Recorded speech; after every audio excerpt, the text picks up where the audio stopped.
already there's some reports that Tulsi may be on a knife's edge. It may not, it's not guaranteed, in other words, and that there's some Republican rumblings that she might potentially not even get out of committee. And then over on RFKJ's side, we've seen hit piece after hit piece, starting with the big Wall Street Journal. Not surprisingly, they don't like him. The way that they're going after him, though, is to suggest he is making a lot of money by referrals to big law firms. He himself is a lawyer. That's how he's paid his bills for the past 40 years. Especially those law firms that are suing vaccine manufacturers, like the ones who make Gardasil, the HPV vaccine, which has caused a lot of problems that people allege anyway. So they're basically saying that he's got ties that he should be more open about and that he's bought and paid for just by a different set of people, Mark. So what do you foresee happening with the RFKJ confirmation hearings, 2 days worth? Well, every troubled nomination is troubled in its own way, right? And his is especially unusual because there's critics on the left, there's critics on the right. His cousin, Caroline Kennedy, just put out a long letter accusing him of all sorts of things, including some allegations that are at least new to me.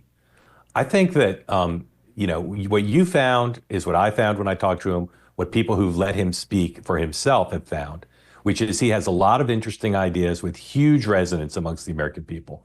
Just what he wants to do on health, we find on two-way, I find in talking to people around the country, has incredible resonance. And so I think there aren't 50 votes for him, but there aren't 50 votes against him.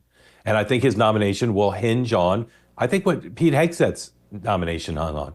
How does he do in the hearing? Does he come across in the hearing as a unique visionary who wants to make America healthy again? Or does he come across as a kook whose issue positions have something to offend everyone?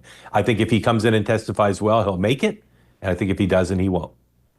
Dan, didn't we talk about this, or did I just read you read it on Twitter? But one of the things I remember you saying in one place or the other was that one of the things that really helped Pete Hegseth was the performance of the Democrats at the hearing. That if they had seemed more normal, perhaps his Republican support wouldn't have been so ardent and strong, but that they played a real hand in delivering him the win.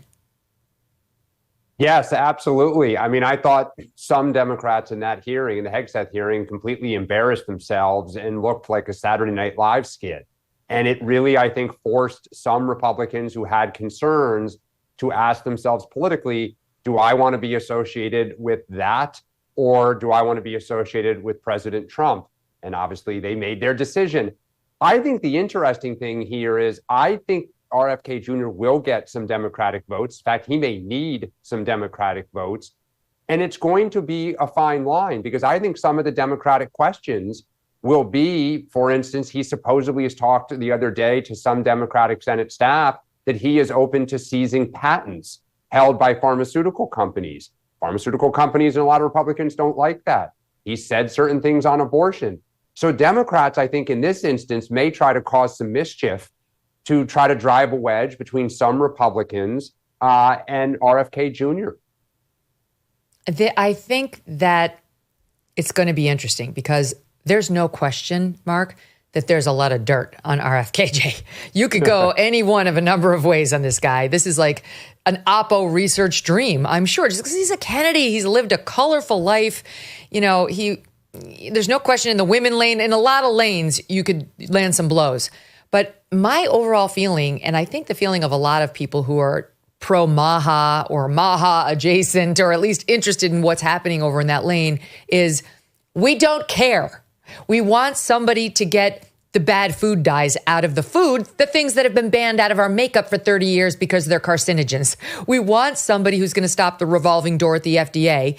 So all these people are, telling us that OxyContin is not addictive because they want to land a job with the drug maker who makes you that's the stuff we know he will fight. So I kind of approach this not the way I would have as a Fox News anchor 10 years ago, he did what? Now it's like, who cares?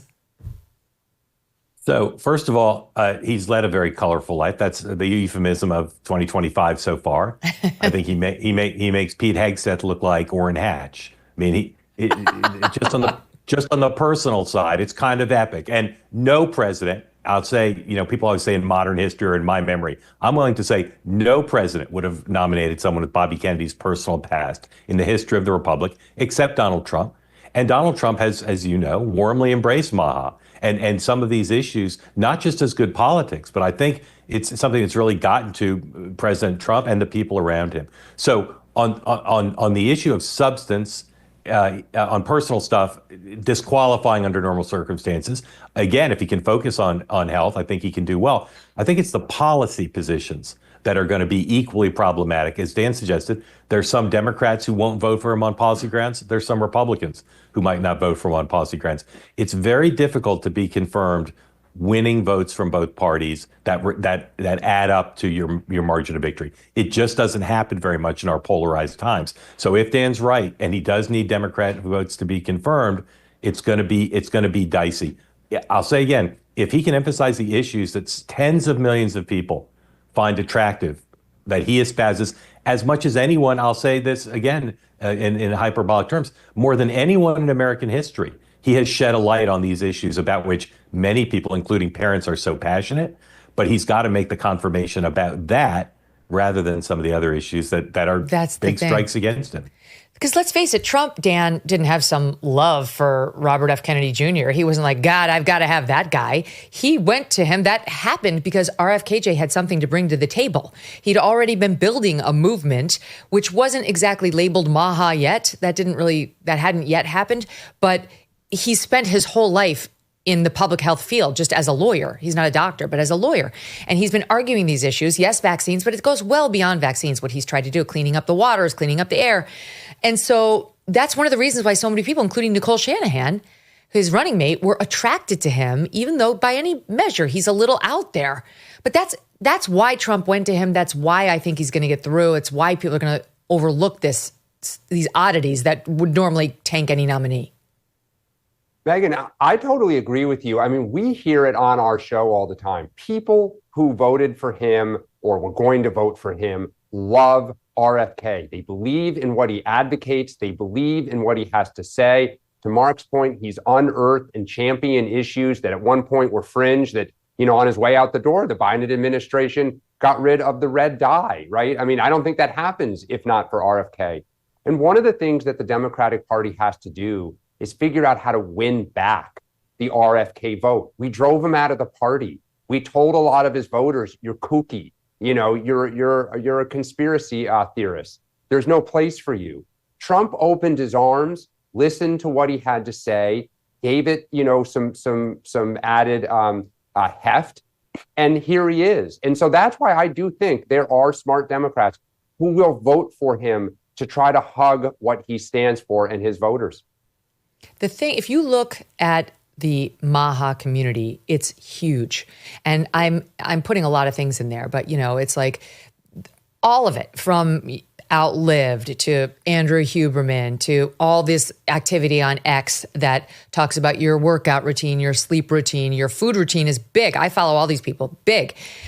It's just a very large community that has a lot of, they're counting on him to make some changes for people who cannot or choose not to spend their lives following these accounts and worrying about the latest supplement they should take or way they should be, eating, to just make it a lot easier for people, especially moms and dads trying to help their children live well. And that's how I see him. He'll be the most visible face trying to help those kids. And this is the letter that you referenced, Mark. I'll read you in part what this is because we're going to hear a lot about it tomorrow. So the Washington Post has gotten its hands on a letter that Caroline Kennedy, the daughter of JFK, who, yes, would be a first cousin to RFK Jr., has written to the senators, the Democratic senators, I guess, maybe all the senators, such as lawmakers ahead of his confirmation hearings. They say she warned the senators about him, calling her cousin a predator whose victims have ranged from family members to the parents of sick children. They say she alleges that he is addicted to attention and power. I mean, grab a number in Washington, has given hypocritical advice by discouraging parents from vaccinating their children while vaccinating his own children. He's quite open about that fact, actually. She alleged that his crusade against vaccination has also served to enrich him. That's potentially a reference to that law firm relationship and him getting, referral fees for these law firms that are suing big vaccine makers in some cases. She writes, I have known Bobby my whole life. We grew up together. It's no surprise that he keeps birds of prey as pets because he himself is a predator. And this is low. She goes on to claim that through the strength of his personality, other family members followed Kennedy Jr. down the path of drug addiction. This is ridiculous, you guys. Did JFK follow RFK Jr. down the path of addiction with all of his pills and his medical problems? Like he's the first Kennedy to invent addiction.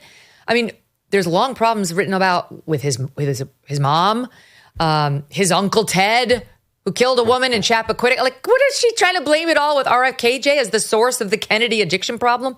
His basement, this part's weird and not great. His basement, his garage, his dorm room were centers of the action where drugs were available. Not that part. We knew that. And he enjoyed showing off how he put baby chickens and mice in the blender to feed his hawks. Ew. It was often a perverse scene of despair and violence. It's not great, but I watched Sarah Palin stand in front of one of those machines that they were just chucking chickens in, and 1 second they had their heads, and the next second they didn't. And it was kind of a discussion piece, but it didn't, end her political career, Mark. Well, first of all, I hope that's not the same blender they're using to make smoothies. That would just be my preference on that. That's not tastes like chicken. Look, yeah, exactly. A little protein rather than the vanilla whey protein. Let's go with just a wing. Nothing in her letter about making Twizzlers safe again. No. She's not a big fan. Look, the Kennedys have always been an incredible story for the public and for journalists. The war between his cousins and his siblings and him is a very compelling story. But I'll be super curious to see, like his opening statement, I could write it in my head, right? What will drive this, as you suggested before with the Hegseth hearing, what are the Democrats going to ask him about? What are the Republicans going to ask him about? I mean, do they really want to say, Mr. Kennedy, did you put rats in mice in blenders? I don't know. Maybe they do. But to me, the bigger thing is, can he turn the hearing into a discussion of the issues that have struck a chord? Not just saying kids should be healthier, but analyzing what is it about corporate power? What is it about big ag power that has brought us to where we are? If he can focus on that, again, I think on the merits, he can be confirmed. But I'll be super curious to see what the senators ask, because on policy and personal, there's a buffet as big as you could find anywhere in Hong Kong. Yeah. I mean, this group, NIH, Dr. Fauci was in the news over the past couple of years for tests that were being done on puppies, actual products that were being done on little puppies, beagle puppies. So, I mean, spare me with their newfound animal rights campaign. They didn't seem to mind when it was the god, Dr. Anthony Fauci. We continue to face uncertainty when it comes to the economy, with a perfect storm brewing as Social Security and Medicare hit a breaking point as the largest generation is hitting retirement. A smaller workforce means a smaller tax base. You pair that with our growing national debt and the rising cost of living, and we could have a very big problem on our hands. So what are you doing right now to protect your family for the future? Gold can be a very safe haven in very hard economic times, and Birch Gold makes it easy to diversify a portion of your savings into physical gold.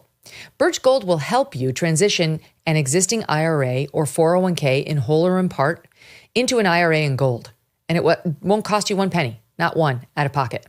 Protect your future today. Text MK to 989898 and get your free info kit on gold and a copy of The Ultimate Guide for Gold in the Trump Era with a foreword by Donald Trump Jr.